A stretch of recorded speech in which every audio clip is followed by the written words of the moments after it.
Sophie Braun, bonjour. Vous êtes psychanalyste et psychothérapeute. Vous venez de publier La tentation du repli aux éditions Mots Conduits. Comment les choses se passent-elles pour ceux de nos compatriotes qui sont aussi, pour certains, vos patients qui considèrent que ce déconfinement ne va pas de soi? Bonjour. Je crois qu'il y a de nombreuses personnes aujourd'hui qui ont du mal effectivement à ressortir. Et d'abord, la première chose, c'est de leur dire que c'est normal. On ne va pas sortir de cette période du Covid comme on y est entré. Ça a vraiment modifié, je crois, les individus, les angoisses, le sentiment que l'autre est toxique. Alors c'est un phénomène qui existait déjà bien avant.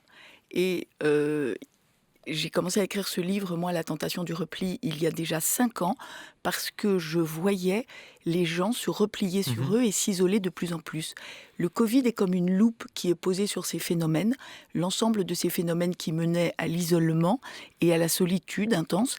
Et je crois qu'il est très important que nous prenions en considération ces gens qui ont du mal à ressortir et que nous les aidions à ressortir, parce que sinon, nous risquons d'avoir une énorme épidémie de gens qui vont de plus en plus rester chez eux et s'isoler. Comment s'est déroulée cette traversée du Covid, par exemple, pour les personnes que vous suivez en psychanalyse ou en psychothérapie, Sophie Braun? Il y a eu différents profils, j'imagine? Bien sûr, c'est différent pour chaque personne, mais on peut globalement penser que les gens qui sont des introvertis et des introvertis heureux, c'est-à-dire des gens qui ont une vie intérieure riche, ont adoré cette période. Et il y a vraiment des gens pour qui ça a été une des meilleures périodes de leur vie. À l'inverse, des gens qui sont des extravertis, c'est-à-dire pour qui la vie extérieure est importante, la vie matérielle est importante, ont très mal vécu cela. Il y a aussi la question des fragilités psychiques. Les gens qui étaient déjà angoissés et fragiles sont évidemment ressortis encore plus fragiles de cette période. Donc on a deux extrêmes et puis après on a évidemment toutes les nuances possibles à l'intérieur de ces deux extrêmes. Qu'en pensez-vous, André Comte-Sponville, la manière dont ce confinement se déroulait et puis ce déconfinement aujourd'hui, quelle perspective ouvre-t-il?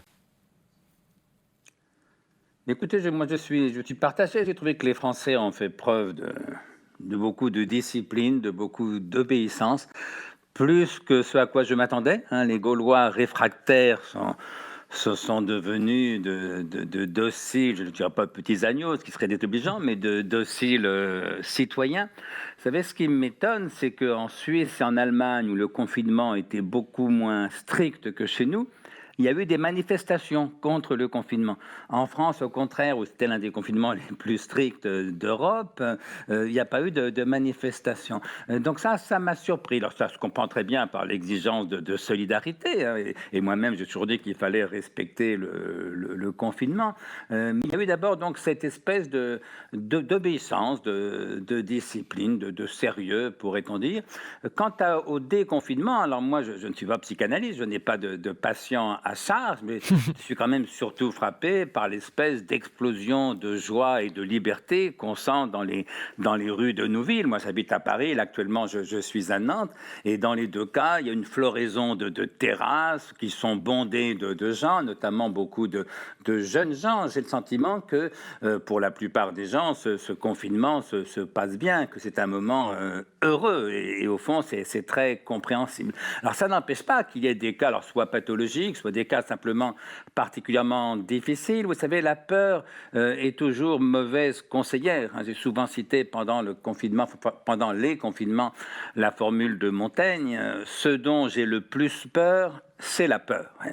Et je crois en effet qu'on ne peut pas impunément susciter la peur dans toute une population sans qu'il n'y ait des dégâts. Et donc ce qu'évoque Sophie Braun, je crois que ça fait partie des dégâts entraînés par ce que j'appellerais Ah oui. volontiers cette politique de la peur. Il fallait évidemment combattre cette pandémie, il fallait évidemment respecter les gestes barrières, accepter le confinement puisque nos politiques l'avaient Mhm. décidé, mais j'ai trouvé que la communication gouvernementale et aussi le travail de vos confrères, des journalistes, notamment sur les chaînes de télévision, était C'était exagérément anxiogène. anxiogène. Pour une maladie qui n'était quand même pas si catastrophique que ça, l'humanité a connu des pandémies infiniment pires que celle-ci. Donc voilà, et je pense que globalement, ce déconfinement se passe bien et c'est normal. Mieux vaut être libre que contraint ou qu'enfermé. Mais il n'est pas étonnant qu'une telle débauche de peur finisse Ça par vient. produire, au moins chez certaines personnes, des effets pervers. Votre réaction, Sophie Braun? Alors, par définition, les gens qui restent chez eux aujourd'hui, on ne les voit pas. On voit effectivement les jeunes qui sont en pleine forme et qui sortent, et tant mieux. Et ça fait partie, c'est leur énergie de vie. Moi, je On peut on peut également être jeune et ne pas sortir de chez soi, puisque j'imagine que parmi ces personnes que vous décrivez qui n'arrivent pas à se déconfiner, il y a aussi des jeunes. Bien sûr, je crois qu'il y a des gens de toutes les générations aujourd'hui, mais effectivement, on ne les voit pas puisque par définition, ils restent chez eux. C'est extrêmement difficile aussi de les dénombrer. Déjà, avant le Covid et avant la loupe que le Covid est venu poser sur ce phénomène, il était difficile de les dénombrer parce qu'il y avait des dénominations différentes. On parlait de phobie scolaire, on parle de phobie sociale, on parle de burn-out grave, on parle de charge mentale aussi aujourd'hui, on parle de dépression évidemment. Et en fait, je crois que derrière justement ces dénominations différentes, il y a un phénomène assez grave qui est en train de se développer en souterrain, qui est la peur de la relation, la peur de l'autre comme étant toxique et le repli sur soi. Et je crois qu'il faut qu'on distingue aujourd'hui. Le virus est toxique, les gens ne le sont pas. Et il faut qu'on rappelle cela. C'est vraiment un virus qui est toxique. Alors, moi j'aime beaucoup le vers de Borges qui dit « Ce n'est pas l'amour qui nous unit, c'est l'effroi ». Je pense que quand il n'y a plus assez de projets collectifs pour tenir une communauté, la peur et l'effroi peuvent prendre le relais. Et c'est peut-être cela qui s'est passé aussi pendant le Covid, qui commençait déjà avant, mais qui s'est amplifié avec le Covid. L'effroi fait ciment, l'effroi fait le lien entre les gens. Peur de quoi? Et ça, c'est terrible. Alors, peur de énormément de phénomènes. Je vais juste en citer quelques-uns, mais il y en a beaucoup. On le sait aujourd'hui. D'abord, peur de l'autre. L'autre est vraiment devenu toxique. Peur de la mort, évidemment. Qu'est-ce qui peut vous faire, l'autre? L'autre, quand vous êtes fragile psychiquement, quand vous vous sentez fragile, l'autre devient un ennemi parce qu'il va vous faire ressentir des humiliations. On devient tous, je crois, de plus en plus susceptibles. C'est le revers de l'individualisation. Qu'est-ce que c'est l'individualisation? C'est le fait de se sentir de plus en plus des individus qui peuvent faire les choix de leur vie. Nous élevons aujourd'hui les enfants et nous sommes en tant qu'adultes convaincus que nous avons tous les choix. En tout cas, avant le Covid, c'était comme ça. On pouvait choisir nos études, on pouvait choisir notre conjoint, on peut choisir d'avoir des enfants et maintenant on va bientôt choisir lors de notre mort. C'est beaucoup pour nos petites épaules d'humains, c'est vraiment beaucoup. Et comment est-ce que, face à ces choix qui nous sont ouverts et qui sont, je crois, des véritables révolutions anthropologiques, une véritable révolution anthropologique, nous sommes la première génération à pouvoir choisir tout cela. Comment est-ce qu'on nous éduque à faire ces choix? Je crois que malheureusement, on ne nous éduque pas, on ne nous prépare pas. On se retrouve avec des choix terribles sur nos fragiles épaules sans avoir aucun mode d'emploi. Alors, pour la plupart des gens qui, en plus, arrivent au collège, arrivent au lycée, arrivent en entreprise et se rendent compte que finalement on ne prend pas tellement en compte leur vie intérieure, leurs désirs et la dignité humaine, il y a quelque chose qui explose et qui amène au repli sur soi. On va rester chez soi parce que le monde est trop difficile. Ce n'est pas un peu votre rôle, André Comte-Sponville? Les philosophes devraient, malgré tout, nous apprendre, sinon à vivre, du moins à affronter le monde extérieur? Ah, non seulement c'est mon rôle, mais je l'assume tranquillement. L'un de mes derniers livres s'appelait Contre la peur, et je crois que c'est l'une des fonctions de la philosophie que de combattre la peur. Et je l'ai fait d'ailleurs pendant la pandémie, en m'étonnant de l'espèce d'exagération qu'il y avait dans les médias vis-à-vis de cette maladie. Je le ferai aussi bien d'ailleurs vis-à-vis de ceux qui s'autoconfinent, qui ont peur de l'autre, comme disait Sophie Braun, qui ont peur de la mort. Moi, vous savez, ce qui me surprend le plus, c'est que, au fond, les gens qui s'enferment, qui s'autoconfinent, qui renoncent à une bonne part de leur liberté par peur de la mort, ils n'en mourront pas moins. C'est ça le paradoxe, si vous voulez. C'est que, au fond, on ne risque jamais que de mourir. Et donc ce n'est pas si grave puisque nous mourrons de toute façon. Et c'est ça qui m'a beaucoup frappé dès le début de cette pandémie, c'est que la mort qu'on faisait tout pour oublier, tout d'un coup revient. Et catastrophe, scoop extraordinaire, on redécouvre que nous sommes mortels. Bah oui, on l'a toujours su. Et ce que j'essaye d'expliquer, et Montaigne l'a montré génialement, c'est que si on n'accepte pas d'être mortel, évidemment, la peur de la mort envahit tout. Et c'est ce que Montaigne décrit très bien dans les essais. En 2 moments, il y a ce que j'appelle la forclusion de la mort. Les gens qui font tout pour oublier qu'ils vont mourir. Et Montaigne écrit « Ils vont, ils viennent, ils courent, ils dansent. De mort, nulle nouvelle. » Ils font tout pour oublier qu'ils vont mourir. Et puis, patatras, continue Montaigne, tout d'un coup, si la mort les frappe ou frappe l'un de leurs proches, alors c'est l'angoisse, la détresse, le désespoir. Et Montaigne ajoute, il faut y pourvoir de plus bonheur. Autrement dit, il faut penser à la mort avant d'être sur le point de mourir. Et si on n'accepte pas d'être mortel, inévitablement, la peur de la mort envahit tout. Et il y a de ce point de vue un paradoxe effrayant, si j'ose dire, à gâcher sa vie par peur de la mort. Et c'était une partie de mon combat aussi pendant les différents confinements, de dire attention, ne sacrifions pas l'amour de la vie à la peur de la mort. Et j'ai eu le sentiment pendant des mois qu'en effet, la peur de la mort envahissait tout et qu'on en oubliait d'aimer la vie. Eh bien, le rôle des philosophes, c'est le contraire. Face à la peur de la mort, il n'y a au fond que l'acceptation. Nous mourrons tous. Face à la vie, au contraire, il y a l'amour de la vie, le courage, l'action, la relation à l'autre, et que l'autre devienne toxique, comme disait Sophie Braun, je ne conteste pas du tout le cas pour certaines personnes, mais ça devient effrayant. Si la vie elle-même, et au fond la vie est toxique au sens où elle est mortelle, nous allons tous finir par mourir. Si on se polarise sur la mort au lieu de se polariser sur la vie, je crois que c'est un contresens complet sur la condition humaine. Et ce contresens, il a eu lieu pendant la pandémie, laquelle n'est pas forcément terminée, rappelons-le. Il y a la question des variants, mais il a eu peur au plus fort, il a eu lieu, ce contresens, au plus fort de la pandémie.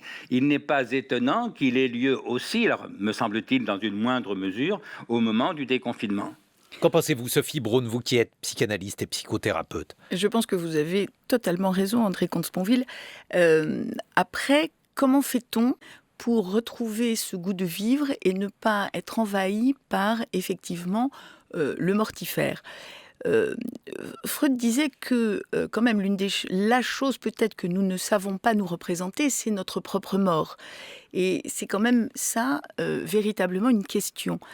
Après, si l'épidémie se répand, l'épidémie d'isolement et l'épidémie de solitude, et cela on le voyait déjà bien avant effectivement la pandémie, c'est quand même parce qu'il y a des causes sociales. Je pense qu'il faut que la psychanalyse aujourd'hui sorte de la question de l'intime en tant qu'intime isolé et commence à se poser la question, ce que plein de psychanalystes font par ailleurs, de quelles sont les causes sociales qui interviennent et comment est-ce que les psychismes individuels métabolisent ces causes sociales. Nous sommes clairement aujourd'hui dans une question de maladie du désir. L'individu désire de moins en moins, supporte de moins en moins la frustration. Et je crois que là-dessus, le consumérisme... Expliquez-nous ça, parce que si on désire de moins en moins, ça veut dire qu'on est moins frustré qu'auparavant, puisqu'on a moins de désir. Alors je crois pas. Je crois que on a pas moins de on a des désirs qui vont de plus en plus vite en fait. Je l'ai mal dit, vous avez raison. Nos désirs liés à la possession d'objets matériels et le fait que notamment les publicitaires et le consumérisme relient la question de la possession de l'objet à la valeur de l'individu et donc à son narcissisme. Le résumé de cela, c'est le slogan de L'Oréal « Parce que je le vaux bien ». Parce que je le vaux bien, ça veut dire que si je n'ai pas ce mascara, je ne vaux rien.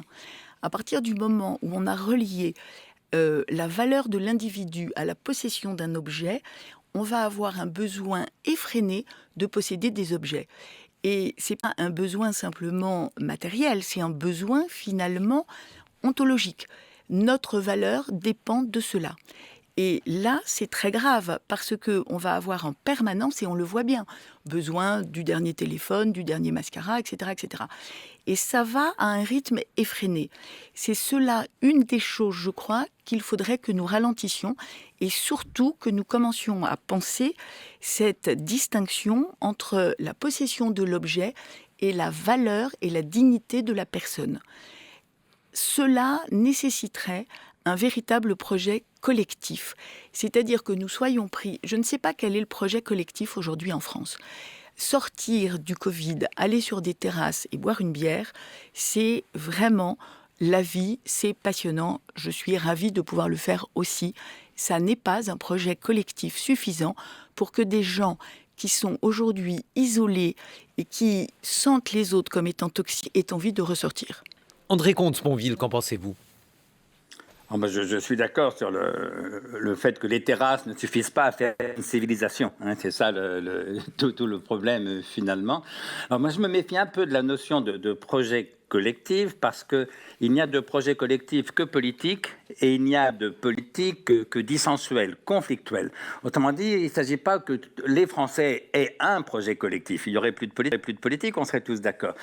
Autrement dit, nos projets collectif, il nous oppose au moins autant qu'il nous unit. C'est pourquoi je préfère parler de civilisation. Au fond, la politique nous oppose, et c'est très bien comme ça. La démocratie, ça ne suppose pas l'absence de conflits, c'est une façon pacifique de gérer les conflits. Mais la démocratie ne peut fonctionner valablement, pacifiquement, que dans la mesure où, par ailleurs, nous sommes d'accord sur un certain nombre de valeurs communes qui constitue justement ce qu'on appelle une civilisation. Et ce qui m'inquiète dans l'état de notre pays, c'est d'une part que la politique est en crise, au fond elle est de plus en plus l'objet de dérision, de mépris. D'ailleurs, le taux d'abstention lors des dernières élections régionales le confirme.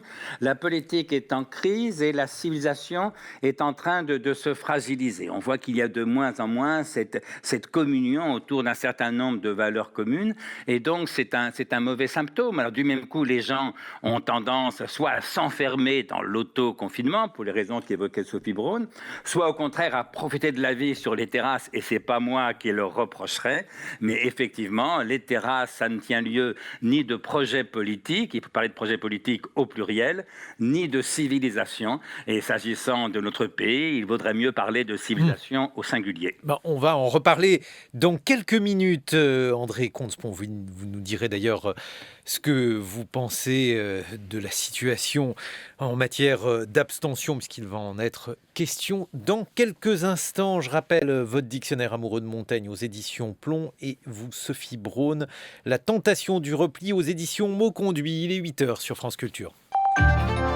7h-9h, les matins de France Culture. Guillaume Erner. Et oui, puisqu'il était question des difficultés à se déconfiner. Et finalement, la question de l'abstention, c'est aussi en partie cette incapacité à sortir de chez soi au sens propre, au sens figuré. Nous sommes en compagnie de la psychanalyste et psychothérapeute Sophie Braun. Vous avez publié Tentation du repli, et du philosophe André Comte-Sponville, à qui l'on doit un dictionnaire amoureux de Montaigne aux éditions Plomb. André Comte-Sponville, votre point de vue sur l'abstention? C'est évidemment une triste nouvelle. Faut pas non plus exempter les citoyens de leurs responsabilités. Je ne doute pas que les politiques aient leur part de responsabilité, les journalistes aussi, me semble-t-il, mais au fond, c'est la responsabilité de chacun de voter ou pas. Et il est très, très déplorable de voir que 2/3 de nos concitoyens n'ont pas fait l'effort d'aller jusqu'au bureau de vote. Alors ça confirme quelque chose que moi je dénonce depuis 20 ou 30 ans, c'est-à-dire une espèce de dévalorisation de la politique. Vous savez que quand j'étais jeune, on disait que tout est politique. Et la morale était une chose secondaire, une vieille lune ringarde et réactionnaire. 30 ou 40 ans plus tard, c'est l'inverse. Les gens parlent de morale très volontiers, voire étalent leurs bons sentiments à longueur de journée, et semble-t-il, plus personne ne s'intéresse vraiment à la politique. Ce sont deux erreurs, évidemment. Il était idiot en 68 de croire que la politique pouvait tenir lieu de morale.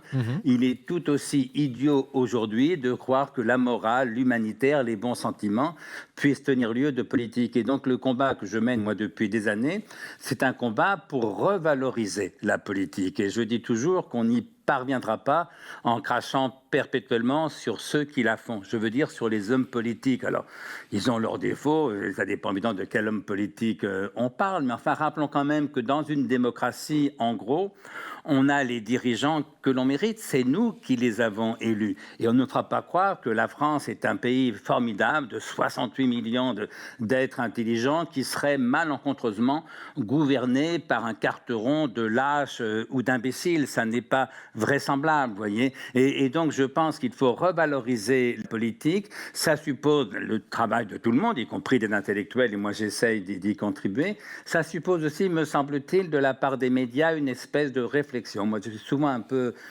agacé de voir avec quelle suffisance les journalistes font la leçon aux politiques, les prennent un peu de haut, alors qu'entre nous soit dit, les politiques font un métier autrement difficile. Voilà, je crois que nous avons besoin de respect démocratique. Alors, l'histoire de la gifle est une anecdote, évidemment, mais qui en dit long sur cette espèce de dégradation. Et puis, il y a la place de l'humour. Moi, on peut quasiment plus allumer une radio le matin sans tomber sur un humoriste ou prétendu humoriste, parce qu'en fait, en vérité, c'est moins de l'humour que de l'ironie. L'humour, c'est rire de soi. L'ironie, c'est de rire des autres. Eh bien, nos ironistes, en vérité, ont pour principale occupation de se moquer de nos hommes politiques au pouvoir ou dans l'opposition. À la longue, ça finit par produire un effet délétère. Voilà, nous avons besoin de respect, nous avons besoin d'assumer nos désaccords. Une fois, la politique, c'est pas le règne du consensus, bien évidemment, mais enfin, on peut combattre ses adversaires sans avoir besoin pour cela de les mépriser ou de se moquer d'eux. Et donc de ce climat démocratique un petit peu délétère, je crois que nous sommes tous collectivement responsables et que c'est à nous tous d'y résister. Je vais demander à Sophie Braun, psychanalyste qui est avec nous, de nous donner son point de vue, puisque finalement, vous évoquiez l'absence de désir, une forme d'aboulie contemporaine, et puis vous évoquiez aussi l'absence de projet collectif pour ces personnes que vous recevez en psychanalyse ou en psychothérapie. Est-ce que le fait justement d'avoir du mal à se projeter dans le monde extérieur a des conséquences politiques? Est-ce que l'on parle moins de politique, pas du tout de politique? Oui, bien sûr. Je pense que vous avez raison. C'est étonnant. J'écoutais les reportages là en me disant que quand on est psychanalyste, c'est curieux de voir à quel point on ne parle pas et on ne prend pas en considération encore la question de la vie intérieure. Comment est-ce que effectivement les individus aujourd'hui métabolisent tout ce qui se passe dans le social? Et je pense que un des éléments fondamentaux, c'est un sentiment d'impuissance. La maladie du désir, c'est ça, c'est le sentiment d'impuissance. Pourquoi est-ce que les gens ne votent pas aujourd'hui? Parce qu'ils ont le sentiment que ça ne servira à rien. À quoi bon? Et il faudrait que l'on s'interroge beaucoup plus sur les causes de cet à quoi bon. Parce que qu'est-ce que ça fait, les sentiments d'impuissance? Ça fait deux choses, je crois, à l'extrême. D'un côté, ça donne des révoltes qui peuvent devenir assez violentes. Pour des gens qui ont encore ce sentiment de pouvoir quand même un tout petit peu se révolter. Et de l'autre côté, ça donne les replis sur soi importants. Ça donne les replis sur soi de gens qui vont rester dans leur lit parce que ça ne sert à rien. Je crois que le taux d'abstention qu'il y a eu là révèle à quel point le sentiment d'impuissance est devenu fort chez nos concitoyens. Et si nous ne commençons pas à avoir une réelle réflexion, non pas sur comment on va voter, est-ce qu'il faut ou pas ajouter telle ou telle modalité? C'est pas la question, je crois. C'est comment est-ce qu'on peut faire aujourd'hui pour sortir les individus de ce sentiment d'impuissance. Ça, c'est le chantier qui va être fondamental au XXIe siècle. Sinon, je crois que nous allons vers des risques de catastrophe. Les gens s'individualisent, ils ont le sentiment d'exister de plus en plus et d'avoir des droits. Évidemment, de l'autre côté, il faut qu'ils aient des devoirs, mais il faut aussi que nous respections cette individualité. C'est-à-dire qu'il y ait réellement des pouvoirs qui soient donnés aux individus et qu'ils aient ce sentiment de puissance sur leur monde. Sinon, et moi je vois beaucoup de patients là arriver avec des sentiments d'impuissance, avec des angoisses qui favorisent ces sentiments d'impuissance. De toute façon, la crise écologique, de toute façon, le chômage, de toute façon, il y a plus de possibilités. Et le Covid est venu ajouter à ça. qu'est-ce qu'on fait quand on se sent complètement impuissant ? Je pose la question à André Comte-Sponville, si vous pensez, vous aussi, qu'il y a un sentiment qui prédomine, qui serait celui de l'impuissance, qui expliquerait le malaise contemporain, ou bien au contraire, je ne sais pas, peut-être le retour des jours heureux, puisqu'après tout, on ne peut pas complètement écarter cette éventualité, André Comte-Sponville. Écoutez, le contraire de l'impuissance, c'est ce que Spinoza appelle la puissance d'exister et d'agir. Conatus en latin, l'effort pour persévérer dans son être. Et je crois que nous avons besoin aujourd'hui de réhabiliter l'action. Le contraire de l'autoconfinement, le contraire de l'impuissance, c'est l'action. Alors Sophie Braun nous disait à propos du consumérisme, elle a bien sûr raison, que au fond le bonheur n'est pas dans l'avoir. Et ça, chacun le sait depuis longtemps. Sauf que j'ajouterais qu'il n'est pas non plus dans l'être, contrairement à la tarte à la crème que j'entends trop souvent. Parce qu'au fond, nous sommes si peu de choses, et pour si peu longtemps. On ne va pas passer sa vie à se contempler le nombril ou l'ego. Moi, ce que je dis, c'est que le bonheur n'est pas dans l'avoir, il n'est pas non plus dans l'être, il est dans le faire, dans l'agir, dans l'action. Et tant qu'on ne prendra pas plaisir à agir, à prendre sa vie en main, la vie individuelle, mais aussi la vie collective, et c'est à ça que sert la politique, alors en effet, nous sommes voués à l'impuissance. Et je voudrais citer une formule de Montaigne, dans les essais, qui pour moi résume l'essentiel. Montaigne écrit « Je veux qu'on agisse et qu'on prolonge les offices de la vie tant qu'on peut, et que la mort me trouve plantant mes choux, mais nonchalant d'elle et encore plus de mon jardin imparfait ». Je crois que c'est l'une des phrases qui dit le mieux l'essentiel. Je veux qu'on agisse. Encore une fois, il ne s'agit pas, y compris pour Montaigne, qui est presque un professionnel de l'introspection, il ne s'agit pas de se contempler l'âme, l'ego ou le nombril à longueur de journée. Nous sommes nés pour agir. Je veux qu'on agisse et qu'on prolonge les offices de la vie tant qu'on peut. Plus on vivra longtemps, mieux ça vaut, tant qu'on peut le faire en bonne santé. Et que la mort me trouve plantant mes choux, c'est-à-dire en train d'agir, en train de faire votre émission de télévision, en train de jardiner votre jardin, en train de travailler, d'élever vos enfants, de voir vos amis, et que la mort me trouve plantant mes choux, mais nonchalant d'elle, et encore plus de mon jardin imparfait. Ça, c'est formidable. La nonchalance, c'est le contraire de la forclusion, ceux qui ne veulent jamais penser à la mort, ceux qui font semblant de ne pas mourir, mais c'est le contraire aussi de l'obsession par la mort, de l'être pour la mort à la façon d'Heidegger. La nonchalance, c'est accepter sereinement d'être mortel, mais nonchalant d'elle, et encore plus de mon jardin imparfait, parce qu'il n'y a pas de bonheur parfait, il n'y a pas de bonheur absolu, il n'y a pas de bonheur pour celui qui n'accepte pas sa propre finitude, sa propre incomplétude, sa propre imperfection. Et voilà, je crois qu'il ne s'agit pas, le bonheur n'est pas dans l'avoir, il n'est pas non plus dans l'être, il est dans le faire. Ça vaut pour l'individu comme ça vaut pour les peuples. Et donc ce sentiment d'impuissance que Sophie Braun évoquait bien sûr à juste titre, qui se manifeste dans l'abstention massive, je dirais, c'est un mauvais symptôme. Et donc il faut faire de la politique. Quand je dis le bonheur, il est dans le faire. Ça vaut pour la vie privée, ça vaut aussi pour la vie collective. Eh bien, faire de la politique en donnant au verbe faire son poids maximum d'action, je crois que c'est le seul chemin qui nous permet de sortir de l'impuissance. Alors apparemment, ça fait réagir Sophie Braun. Oui, vous avez raison, André Comte-Sponville. Mais une fois qu'on a dit ça, comment est-ce qu'on peut aider, comment est-ce qu'on peut soutenir le fait de faire précisément ? Moi, je vois beaucoup de jeunes et de moins jeunes aujourd'hui qui précisément ne peuvent plus faire parce qu'ils ne retrouvent pas en eux ce que j'appelle de l'autorité. C'est pas la même chose que la volonté. La volonté, c'est quelque chose qui effectivement vient peut-être d'un moi suffisamment fort. Aujourd'hui, les gens ne trouvent pas cette autorité à l'intérieur d'eux parce que beaucoup de choses détruisent ce sentiment de puissance. Et donc on est dans une forme de tautologie. On leur dit il faudrait faire, mais en même temps on leur donne pas le sentiment suffisamment fort d'exister et de pouvoir avoir une action sur le monde. C'est très compliqué. Je crois qu'il faut aujourd'hui effectivement relier être et faire, et ne pas les opposer. Bien sûr que tout le mouvement du développement personnel aujourd'hui qui nous raconte qu'avec une baguette magique, et 2-3 systèmes comme ça, et on va réussir à être et on va chercher qui l'on est absolument insupportable. Dans mon livre, je parle de cette phrase aujourd'hui qu'on entend beaucoup, qui est « je veux devenir la meilleure version de moi-même », comme si c'était un objectif dans la vie, et en plus on se transforme en sorte de logiciel qu'on veut upgrader. C'est pas ça, et bien sûr qu'on ne peut pas se contempler le nombril tout le temps. Jung a une notion qui est l'individuation. Et je crois qu'aujourd'hui, nous devons passer de l'individualisation à l'individuation, c'est-à-dire, je termine, c'est-à-dire être des individus tout en étant reliés au monde et au collectif. Mais alors, Sophie Broun, justement, si on prend les choses à l'inverse, parce que vous avez évoqué ceux qui allaient mal pendant la période du confinement et ceux qui ne s'en sortent pas si bien que ça, à contrario, ceux qui s'en sortent le mieux, qui sont-ils ? Alors, je crois que ceux qui s'en sortent le mieux, ce ne sont pas forcément, de mon point de vue, ceux qui vont le mieux.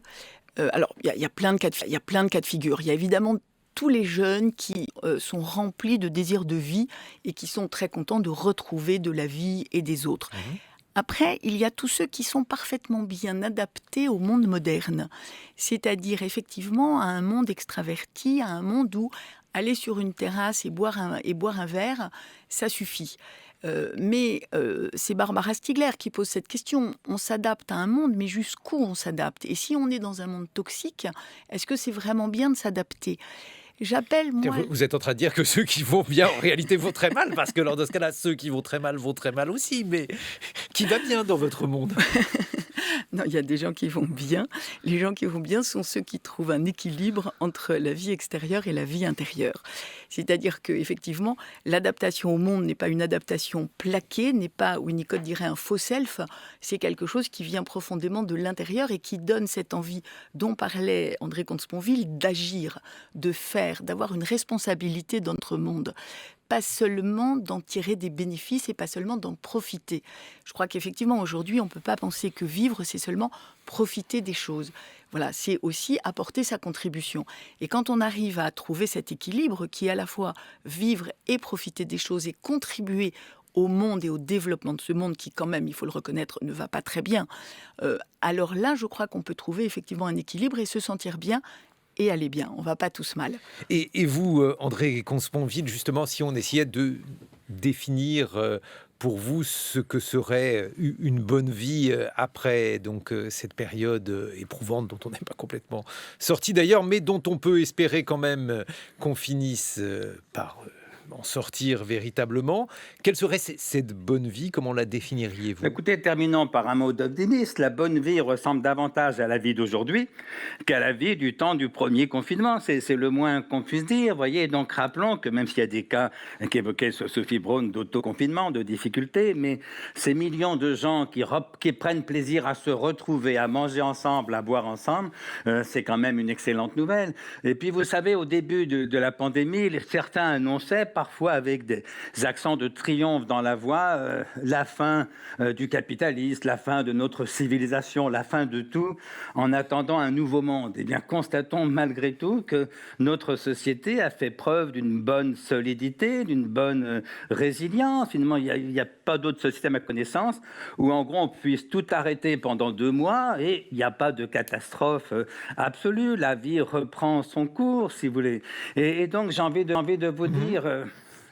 Le bonheur, c'est d'abord d'aimer la vie telle qu'elle est. Alors, ça n'empêche pas de la changer, hein. Ça fait partie du travail de chacun, et ça vaut pour l'individu comme pour la société. C'est amusant parce que André Comte-Sponville, pardonnez-moi, ni en moi ni dans la société, pour commencer à être heureux. Le bonheur, c'est maintenant, c'est pas pour dans 15 jours ou pour dans 6 mois. Mais parce que je voulais vous citer une phrase de Freud à peu près inverse de celle-là. Et Freud disait en substance, le dépressif, c'est celui qui voit le monde tel qu'il est. Qu'est-ce que vous en pensez ? Non, mais ça, c'est une formule bien connue, qu'on trouve d'ailleurs déjà chez Nerval. Ça n'est pas tout à fait faux, mais Freud écrit aussi le mélancolique, c'est-à-dire le dépressif le plus lourd, la mélancolie au sens psychotique du terme. Le mélancolique, écrit Freud, c'est celui qui a perdu la capacité d'aimer. Effectivement, si on n'aime rien ni personne, alors il n'y a plus de raison de vivre. Et donc, en vérité, le contraire du malheur, le contraire de l'autoconfinement, c'est l'amour. L'amour de soi, bien sûr, ça fait partie du travail. L'amour des autres, l'amour du monde et surtout l'amour de la vie. Autrement dit, ce n'est pas parce que... Je vais vous laisser après parce que, comme vous savez, j'ai un train à prendre. Mais Spinoza a écrit, ce n'est pas parce qu'une chose est bonne que nous la désirons. C'est inversement parce que nous la désirons que nous la jugeons bonne. Eh bien, je dirais volontiers un peu dans le même esprit, ça n'est pas parce que la vie est bonne qu'il faut l'aimer. C'est dans la mesure où nous l'aimons qu'elle nous paraît bonne. C'est pas parce que la vie est bonne qu'il faut l'aimer, c'est pour qu'elle le soit. Et ce qu'il faut enseigner à nos enfants, notamment, ce qu'il faut développer en soi et autour de soi, c'est d'abord et avant tout l'amour de la vie, mais en rappelant que, comme disait Montaigne là encore, la vie est action. Et qu'on ne peut pas aimer la vie tranquillement assis dans son fauteuil ou au bord d'une terrasse, même si ça fait partie aussi du bonheur de vivre, mais que prendre sa vie en main, prendre la société en main, ça fait partie de notre métier d'homme et de femme. Voilà, prendre sa vie en main et prendre son train. André Comte-Sponville, merci à vous, bonne fin de journée. Merci de nous avoir donné votre vision sur cette période que nous vivons. Sophie Braun, pour poursuivre justement sur la santé psychique et sur une bonne manière de combattre la dépression, si vous pensez d'ailleurs que celle-ci a été particulièrement prégnante, parce que on a vu par exemple, alors là aussi il y a un débat sur les chiffres, mais le nombre de suicides semble avoir été en légère diminution pendant cette période, ce qui n'était peut-être pas attendu. Qu'est-ce que vous en pensez ? Est-ce que ça veut dire qu'il faut décorréler ce type de décision de la santé psychique ? Est-ce que ça veut dire que finalement la solidarité a plus joué qu'on ne le pensait ? Alors peut-être le nombre de suicides a un peu baissé, par contre je pense que le nombre de tentatives de suicide a augmenté et que les urgences psychiatriques ont été absolument débordées et vont l'être encore. Le fait de rester confiné, ça a joué comme fonction un peu de contenance. Ça a permis à certaines personnes de contenir leurs angoisses. Le fait d'être moins en relation avec les autres et avec la société a permis de contenir cela. J'aime pas, excusez-moi de le dire comme ça, j'aime pas le terme de santé psychique. Je pense qu'on est au-delà de ça. Et c'est ça peut-être le fond de la question. La façon dont l'individu va aujourd'hui, ce n'est pas une santé psychique, c'est sa façon d'être au monde. C'est beaucoup plus profond que ça. Et je pense qu'il est temps que nous nous interrogions vraiment sur la question de la dignité humaine et de comment est-ce qu'on fait pour respecter la dignité humaine. Parce que sinon, nous allons rester dans ces sentiments d'impuissance. Pour avoir le sentiment un peu de puissance sur son monde, pour avoir envie d'aller voter, pour avoir envie de s'engager. Et André Comte-Sponville a vraiment raison. Il est nécessaire aujourd'hui de s'engager et d'aller participer au monde.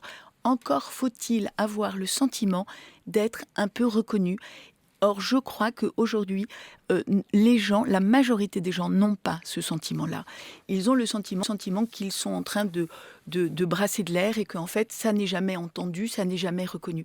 Donc la question que nous devons nous poser, c'est comment est-ce qu'on peut faire pour que la majorité des gens aujourd'hui aient plus le sentiment d'être reconnus dans le monde. Mais précisément lorsqu'on entame une psychothérapie ou une psychanalyse avec vous, est-ce que c'est parce qu'on a ce sentiment-là de mal-être ? Est-ce que c'est parce que on a envie de travailler sur un point particulier ? Parce que vous décrivez les individus qui viennent vous voir, parce que c'est quand même un biais à cet égard, Sophie Braun, comme étant des gens qui ont des difficultés à se projeter vers l'extérieur, à désirer quelque chose de précis sur le long terme.